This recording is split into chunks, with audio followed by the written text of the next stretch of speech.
Answering what to trade gets you into a position. Answering why, when, and how keeps you from blowing up your account. Welcome back! In our first video, we introduced the three pillars of systematic execution. Today, we are breaking down the exact mechanics of Pillar 1, broad structural trend. If you have basic market exposure, you know you shouldn't fight the trend. But how do you mathematically define it in real time without using hindsight? We use a hard structural trend because manual retail traders treat the market like a guessing game, attempting to see tops and bottoms based on pure emotion. They see a sharp drop and think, it's fallen too much, it has to bounce here. That instinct is financial suicide. This is the exact math-backed method. Zoom directly into a clean 5-minute index chart.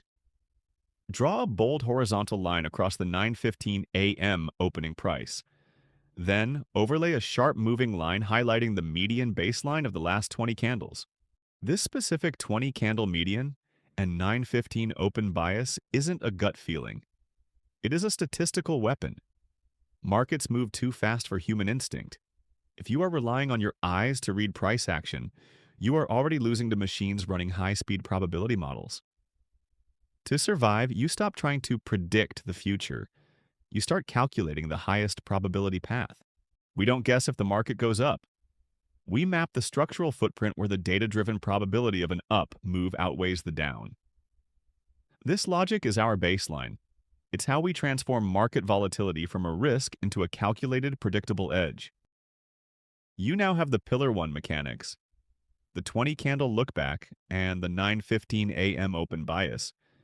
You have the scientific filter to stop guessing and start calculating your edge. Get comfortable seeing the tide before you even think about entering a position. In the next masterclass, we'll move to Pillar 2, tracking the big money footprints with institutional volume data. Don't trade on hope. Trade on the grid. Like, subscribe, and hit the bell.